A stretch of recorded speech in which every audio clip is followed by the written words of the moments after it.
Vous venez dans un ministère, il y a un ministre, vous êtes des inspecteurs des finances, vous débarquez dans un ministère qui est géré. La première des choses à faire, c'est se présenter chez le ministre, lui présenter ne serait-ce que l'ordre des missions qui vous envoie dans ce ministère. Que je sois ne serait-ce qu'informé que les inspecteurs des finances sont là, ils veulent faire... On va filmer, monsieur, on va filmer. Suivez-moi. On va filmer. On vous donne l'ordre de mission, vous venez vous présenter au ministre avant le travail. Est-ce que vous l'avez fait? Comment vous pouvez vous comporter plus qu'un parquet? L'inspection des finances n'est pas au-dessus de la loi.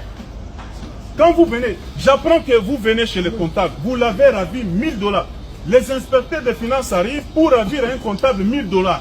Vous allez avec ça où? Vous lui ravissez tous ses effets personnels. Vous êtes tombé aussi en infraction et ça c'est du banditisme. Et ça, moi je ne peux pas accepter. Quand vous arrivez, le ministère est géré par un responsable, vous présentez l'ordre de mission, on vous oriente, vous allez faire votre travail. Ici il n'y a pas de voleurs, messieurs, que ce soit les enseignants fictifs, les autres, tout est en ligne. Alors quand vous venez, sauf si vous avez une autre intention, et je suis informé, là on vous a utilisé, je vous dis mes chers frères, vous êtes en train d'exécuter une sale besogne. Mais ce que je n'ai pas apprécié, c'est ça. En tant que ministre, je suis au bureau, vous débarquez, vous commencez à saisir des choses, vous ravissez. Quel est le mandat du parquet qui vous permet de ravir à quelqu'un 1000 $? Est-ce que Jules Alinguetti vous a demandé d'aller ravir un comptable 1000 $ à main? Si vous avez besoin d'argent, demandez. Les effets personnels, vous confisquez. Vous demandez à un service, pour qu'il y ait des dépenses, il faut votre autorisation. Est-ce qu'il y a un problème? Dites-moi un peu. Là, il y a un problème.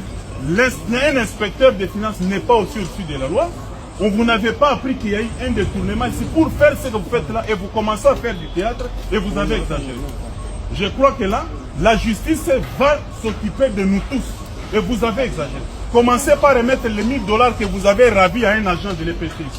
Si on vous a envoyé dans la mission, moi je ne suis pas informé, vous ne m'avez pas vu, donc je ne représente rien pour vous à l'inspection des finances, et ça c'est de la mauvaise foi. Commencez par remettre les 1000 $ que vous avez pris chez un agent, et là je vais aussi appeler la justice. Ça va se passer comme ça. Et ça je ne peux pas trouver.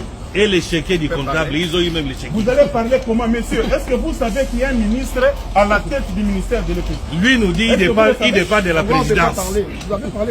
Je ne suis pas votre ami. Suivez-moi, monsieur. Suivez-moi, monsieur.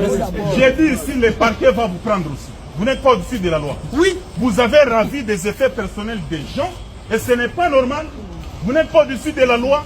Et là, vous êtes venu créer des problèmes dans un ministère où il n'y en a pas. Et je suis informé, on vous a envoyé. Je suis désolé. Le parquet va aussi vous entendre.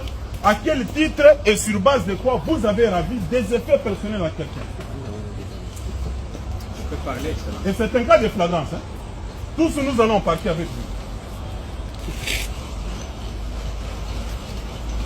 Quand il dit nous sommes des fonctionnaires, vous entrez dans un bureau comptable sans que vous puissiez passer aux autorités hiérarchiques du ministère.